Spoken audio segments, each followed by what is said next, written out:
जराइम पेशा अफराद के मखसूस गिरोह होते हैं और इन गिरोहों का अलग अलग तरीक़ाकार होता है। हमारे ख्याल में दहशतगर्दी इन सब जराइम की माँ होती है, इसलिए कि इस जुर्म में वो सारे जराइम सिमट कर आ जाते हैं जो मुआशरे में रहने वाले पुरअमन शहरियों को कत्ल करने के साथ एक मखसूस तबके की सोच को परवान चढ़ाते हैं। दहशतगर्दी की तारीख तो बहुत पुरानी है, मगर हमारे मुल्क में फ़िरका वाराना फसादात, लासानी झगड़ों और सियासी इख्तिलाफात को बढ़ाने के लिए न सिर्फ मकामी तौर पर बल्कि बैरून मुल्क बैठकर कुछ मखसूस लोग माजी में ऐसी कार्रवाइयों में मुलव्विस रहे, जिनसे मुल्क की तामीर और तरक्की को रोकने के साथ बेगुनाह शहरियों की जान से खेलने का सिलसिला भी शुरू हुआ। अफगान जंग के बाद हमारे पड़ोसी ममालिक की तरफ से दहशतगर्दी के कई वाक़यात के सबूत भी मिल चुके हैं और ऐसे लोगों की गिरफ्तारी भी अमल में आई जो बलूचिस्तान और खैबर पख्तूनख्वा में होने वाली दहशतगर्दी की कार्रवाइयों में मुलव्विस रहे। हमारे ख्याल में दहशतगर्दी पर काबू पाने के लिए न सिर्फ पड़ोसी ममालिक के साथ अच्छे ताल्लुकात की ज़रूरत है, बल्कि इन्हें ये भी बताना ज़रूरी है कि मौजूदा दौर में ऐसी कोई भी कार्रवाई ना तो छुपाई जा सकती है और ना ही ऐसी कार्रवाइयों से खित्ते में पुरअमन माहौल और मुआशी तरक्की का ख्वाब देखा जा सकता है। मुल्क में दहशतगर्दी का सिलसिला काफ़ी अरसे से जारी है, मगर अब इसमें वो शिद्दत बाकी नहीं रही जो 10 साल कबल या उससे भी पहले देखने में आई थी। इसके बावजूद दहशतगर्दी की कार्रवाइयों में मुलव्विस अफराद को जब भी मौका मिलता है वो न सिर्फ मासूम शहरियों की जान से खेलते हैं, बल्कि मुल्क के बड़े शहरों का अमन व सुकून तबाह बर्बाद कर देते हैं। कराची समेत सिंध भर में रेंजर्स और पुलिस पर सीरियल दस्ती बम हमलों में मुलव्विस दहशतगर्दों और उलमाए कराम की टारगेट किलिंग में मुलव्विस गिरोहों का सुराग मिलने के बाद CTD ने इंतहा पसंद कल अदम तंजीमों के 4 मुबैना दहशतगर्द समेत 6 मुल्जिमान को गिरफ्तार कर लिया।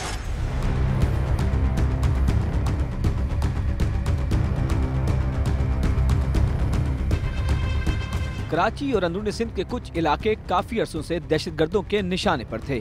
इस अरसे के दौरान पुलिस के अहलकारों व अफसरान को टारगेट किलिंग का निशाना बनाया गया, तो साथ ही कानून नाफिज करने वाले इदारों पर क्रैकर हमले भी किए गए और उलमाए कराम को भी फिरका वाराना टारगेट किलिंग के नाम पर निशाना बनाया गया। मुल्क के हसास इदारे पुलिस और रेंजर्स उन अनासर के ताक़ुब में थे जिन्होंने शहर में एकदम दहशतगर्दी का स्विच ऑन कर दिया था। आप लोगों को याद होगा कि जून, जुलाई, अगस्त के महीनों में एक सिलसिला शुरू हुआ था अटैक्स का, जो कि पूरे सिंध में कुछ हमले किए गए थे, कुछ 11 हमले थे। SRA जो है उनके भी ताल्लुकात या उनकी जो सपोर्ट और बैकिंग है वो फॉरेन एजेंसीज़ के हवाले से ये चीज़ सामने आई कि उनकी फॉरेन बैकिंग है।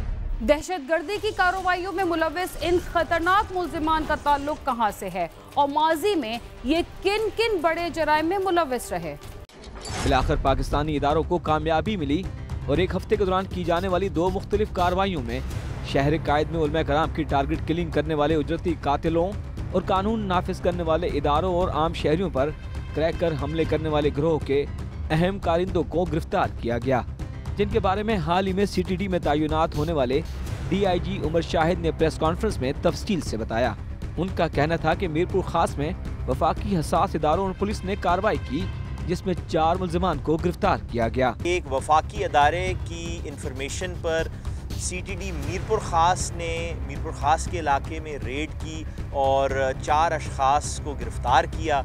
जब वो गिरफ़्तार हुए, जब उनकी इंटरोगेशन हुई, तो जो कराची की CTD ऑप्स की टीम है जिसके सरबरा आरिफ अजीज़ साहब हैं, उनकी टीम गई मीरपुर ख़ास और वो उन मुल्ज़िमान को रिकवर किया। उनकी मज़ीद इंटरोगेशन के दौरान उनसे कुछ रिकवरीज़ हुई, ग्रेनेड्स रिकवर हुए और इन मुल्ज़िमान ने इंकशाफात किए हैं कि वो उस SRA के टीम के हिस्सा थे जिन्होंने ये अटैक्स किए। दहशतगर्दी की कार्रवाइयों के लिए मुल्क में मौजूद दहशतगर्दों को कहां से हिदायत दी जाती थी और इसके मरकजी किरदार किस मुल्क में बैठकर इन कार्रवाइयों की पुष्पनाही करते थे। DIG CTD के मुताबिक मुल्जिमान का ताल्लुक कौम परस्त जमात से है। ये मुल्जिमान 3 माह के दौरान कानून नाफिज करने वाले इदारों समेत सच्चल, कोटरी, घोटकी, लियाकताबाद एहसास सेंटर और गुलशन हदीद में होने वाले क्रैकर हमलों में मुलव्विस थे। जिनमें आम शहरी और कानून नाफिज करने वाले अहलकार शहीद हुए थे। मुल्ज़िमान के ग्रुप में मजीद दहशतगर्द भी शामिल हैं जिनकी तलाश जारी है, जबकि एसआरए का सरगना और मास्टरमाइंड असगर शाह इस दौरान अफगानिस्तान फरार होने में कामयाब हो चुका है और वो वहीं से बैठकर इस ग्रोह को ऑपरेट कर रहा है। 4 मुल्ज़िमान हैं जो गिरफ्तार हुए हैं, जिनके नाम सुहेल मीरानी, बशीर शर, अनीस अहमद और खावंद बख्श हैं। ये इनका रोल कुछ ऐसा था कि ये इस मामले में कुछ सारे हमलों में ये नहीं है, कुछ हमलों में है। मसलन सुहेल मीरानी जो है 8 जुलाई को जो एक रेंजर्स एहलकार पर हमला हुआ अपना सच्चल थाने के हदूद में, उसमें वो मुलव्वस था। उसके बाद 5 अगस्त को जो कोटरी में कश्मीर ट्रेन रैली थी, जो ट्रेन जा रही थी कश्मीर की हिमायत में, उस पर जो एक अटैक हुआ उसमें इसने हिस्सा लिया था। सिमिलरली बशीर शर जो है, इसने लियाकताबाद में एहसास सेंटर पर जो एक 19 जून को हमला हुआ था उसमें शरीक था ये। और 11 अगस्त को आज़ादी फ्लैग स्टॉल पर एक हमला हुआ था गुलशन हदीद के इलाके में, उसमें ये मुलव्वस था। लेकिन ये बाकी जो लोग हैं इन अटैक्स में इनका रोल था सहूलतकारी का। गिरफ्तार दहशतगर्दों को इलाकाई सियासी जमात की मुमकिना पुष्पनाही भी हासिल थी। DIG CTD उमर शाहिद का कहना था कि SRA कौम परस्त जमातों में सबसे ज्यादा मुतहर्रिक थी। चारों मुल्ज़िमान इसी नेटवर्क का हिस्सा हैं जो हमले कर रहा था। ये चीज़ें पहले भी ब्रीफिंग्स में आगे आ चुकी हैं, बल्कि कौमी सतह पर आ चुकी हैं कि SRA की फंडिंग जो है वो इंटरनेशनली फॉरेन एजेंसी से रॉ के हवाले से हो रही है। आपने सोशल मीडिया पर ये भी देखा होगा कि MQM लंदन के जो एलिमेंट्स हैं उन्होंने भी इन हमलों की हिमायत भी की थी, और ये जो दोनों ग्रुप्स हैं उनकी मीटिंग्स भी हुई हैं। एक किस्म की जितने भी इस तरह के एंटी स्टेट एलिमेंट्स हैं वो उनका एक नेक्सस बनता जा रहा है, और उनकी जो सरबराही या उनकी, जैसे आपने कहा, फाइनेंशियल सपोर्ट जो है वो बैरून मुल्क से हुई। मुल्ज़िमान से दस्ती बम भी बरामद हुए हैं, जबकि 3 से 4 हमलों में मुल्जिम सुहेल मीरानी और बशीर शर मुलव्वस हैं। पुलिस का कहना है कि इसके अलावा ये मुल्ज़िमान मुबीना टाउन थाने पर हमले की मनसूबाबंदी के साथ साथ चाइनीज़ की बस पर हमला भी करना चाहते थे। उनमें जावेद मंगरियो है, सज्जाद शाह है, ये अभी तक मफरूर हैं। लेकिन ये लोग जो हैं, इनसे ये बहुत सी चीज़ें पता चली हैं कि ये नेटवर्क किस तरह चल रहा था। और जैसे मैंने कहा कि 3-4 हमलों में खुद इन्वॉल्वमेंट रही है सुहेल मीरानी और बशीर शर की, और ये एक पूरा सिलसिला जो है वो चलता रहा है। इनके कुछ मुस्तकबिल के भी हमलों के इरादे थे। मसलन इनकी एक प्लानिंग थी मुबीना टाउन थाने पर हमला करने की। एक चाइनीज़ वर्कर्स की बस थी कुरंगी में, उसको टारगेट करने के इरादे थे। और जो हमने इनसे रिकवरीज की हैं हैंड ग्रेनेड्स की और पिस्टल्स की, वो हैंड ग्रेनेड्स भी जो हैं उनका जो मॉडल है वो उससे मैच करता है जो कि माजी के हमलों में इस्तेमाल हुए। दहशतगर्दी पर उस वक्त तक काबू पाना शायद नामुमकिन होगा जब तक बैरून मुल्क बैठे बड़े बड़े दहशतगर्दों से हिदायत लेकर अपने ही मुल्क में बैठे जराइम पेशा अफराद और दहशतगर्दों को पकड़कर सजा नहीं दी जाती। प्रोग्राम क्राइम सीन में वक्त हुआ एक मुख्तसर से वक्फे का, जिसके बाद हम आपको बताएंगे कि इस गिरोह में शामिल दहशतगर्दों को माली इमदाद कैसे दी जाती थी और वो अपनी नापाक कार्रवाइयों के लिए असलहे की तरसील कैसे करते थे। तब तक आप समा के साथ ही रहिए।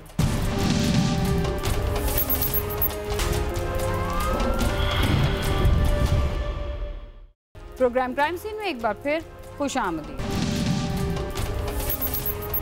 वक्फे से पहले आप देख रहे थे कि दहशतगर्दी की कार्रवाइयों में मुलव्वस और गैर मुल्की दहशतगर्दों की मदद से मुल्क में दहशतगर्दी फैलाने वाले खतरनाक मुल्जिमान कैसे गिरफ्तार हुए, इन दहशतगर्दों को माली इमदाद कहां से फराहम होती थी और शहर में पुलिस की चेकिंग के बावजूद वो कौन सा ऐसा तरीका इस्तेमाल करते थे जिससे असलहा और माली इमदाद आसानी से दूसरे मकामात पर मुंतकिल हो जाती थी। लैरी किंगमार से माजी में ताल्लुक रखने वाला जायद अब दुबई से ऑपरेट कर रहा है, जो शहर कायद में कानून नाफिज करने वाले इदारों के ऑपरेशन के बाद ईरान के रास्ते दुबई फरार हुआ और अब वो वहाँ से बैठकर गैर मुल्की एजेंसियों के कहने पर उलमाए कराम को कत्ल कराना चाहता था ताकि शहर कायद में फिरका वारियत फैलाई जा सके।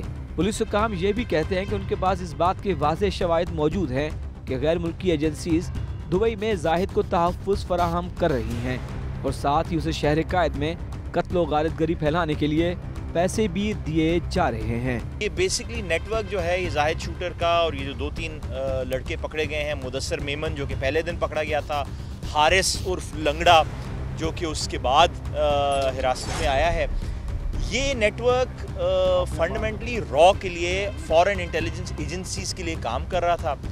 जाहिद शूटर या इस तरह के जो बाकी लियारी गैंग वॉर के फिगर्स हैं, वो अब क्योंकि उनके जो पुराने जो थे, जहाँ जहाँ उनकी लॉयल्टीज़ थी वो ख़त्म हो गई हैं, तो अब वो एक किस्म के किराए की कातिल का काम कर रहे हैं और कराची में वो पैसे के ऊपर वेरियस वारदातें कर रहे हैं। कराची में हवाला हुंडी के जरिए हारिस को पैसे दिए जाते थे। पैसे और असलहा टारगेट किलर तक पहुंचाने के लिए पूरा सिस्टम मौजूद था, जिसमें दहशतगर्द फूड चेन्स की राइडिंग सर्विस और बाइकिया सर्विस का लिबादा ओढ़कर असलहा और रकम की तरसील करते थे ताकि किसी को उन पर शक न गुजरे।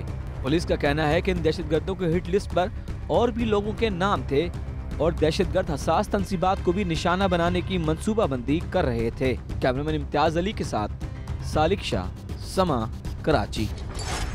अच्छे दोस्त हर किसी को नहीं मिलते और ना ही किसी के माथे पर लिखा होता है कि वो आपसे दोस्ती के बदले क्या हासिल करना चाहता है। अगर किस्मत से आपको अच्छे दोस्त मिले तो वक्त आने पर वो कोई अच्छा काम ही करेंगे, और अगर वो बुरे निकले तो ना चाहते हुए भी आप उनके रंग में रंग जाने के बाद नुकसान उठा सकते हैं। कामोकी में एक दोस्त के साथ अच्छाई करना नौजवान को इतना महंगा पड़ा कि बदले में उसे अपनी जान से हाथ धोना पड़े। ये नाखुशगवार और अजियतनाक वाक़या कैसे पेश आया, आइए हम आपको बताते हैं।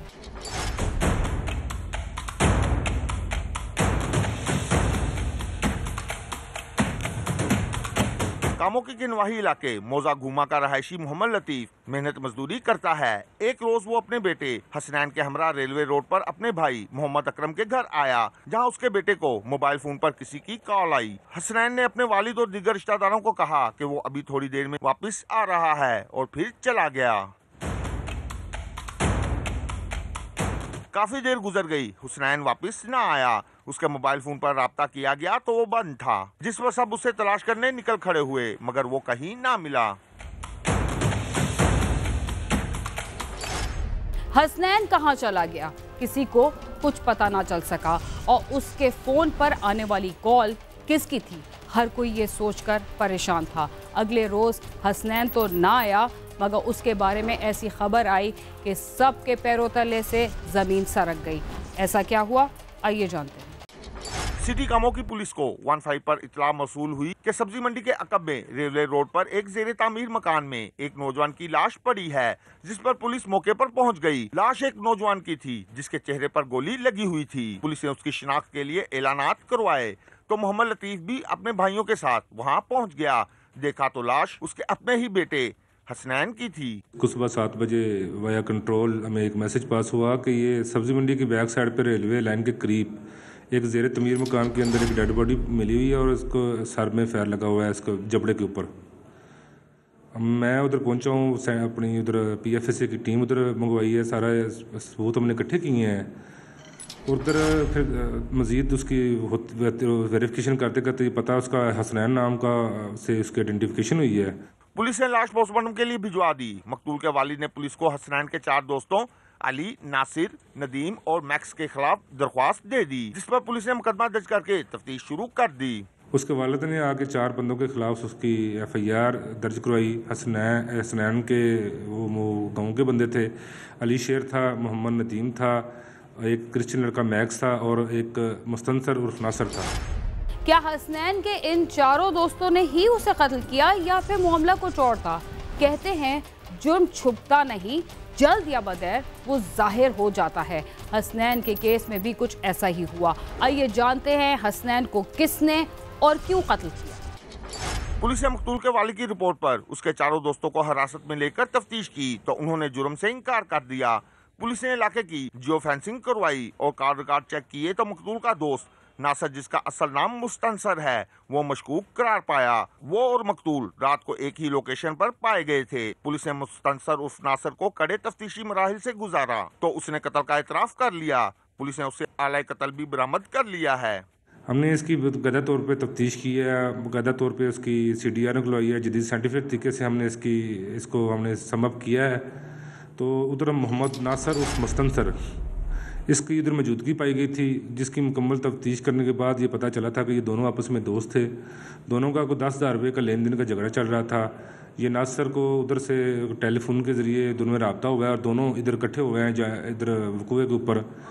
2,000 रुपये ये नासर दे रहा था उसे, जिसके ऊपर हसनैन ने उसको गालम गलोच की है और मुस्तनसर ने और नासर ने अपने लाइसेंसी पिस्टल से फायर करके उधर उसको हलाक कर दिया। नासर और मुस्तनसर को हमने बाज़ाब्ता तौर पे उसको हस्बे ज़ाब्ता उसको गिरफ़्तार किया है। उससे हमने उसका वो वकूए में आला कत्ल हमने बरामद कर लिया है और उसको इंशाअल्लाह ताला हम उसको मुकादा तौर पे हम उसकी तफ्तीश को यकसू करते हुए उसको चलान करेंगे मुकदमे में। मुलजम का कहना है कि उसने मकतूल से 10,000 रुपए उधार ले रखे थे। उसके पास पूरी रकम नहीं थी। उसने फोन पर हसनैन को रकम अदा करने का कहकर जेरे तामीर मकान में बुलवाया, जहां उसे 2,000 रुपए देते हुए बाकी रकम बाद में देने का कहा तो उसने झगड़ा शुरू कर दिया, जिस पर उसने पिस्टल निकालकर हसनैन पर फायर कर दिया, जिससे वो हलाक हो गया तो मुस्तनसर वहां से फरार हो गया। मेरा नाम मुस्तनसर उर्फ नासर है, जो मरने वाला हसनैन है मेरा दोस्त है।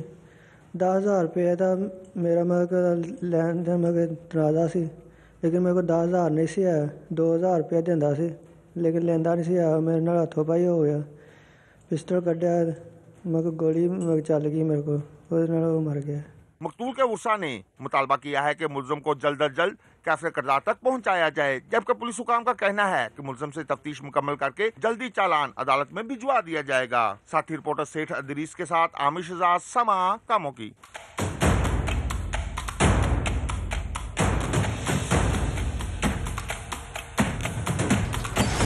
कहते हैं दोस्ती में कारोबार और लेन देन नहीं चल सकता, इसलिए कि दोनों सूरतों में पैसे रुपए का मसला तो रोज़ का मामूल होता है। अगर किसी के दिल में ज़रा सा लालच या बदएतमादी आ जाए तो कारोबार के साथ दोस्ती का रिश्ता भी ख़त्म हो जाता है और दोस्ती के बजाय दुश्मनी शुरू हो जाती है। इसके साथ ही क्राइम सीन अपने इख्तिताम को पहुंचता है। अगर आप हमसे रब्ता करना चाहते हैं तो हमारा पता है cs@समात.tv।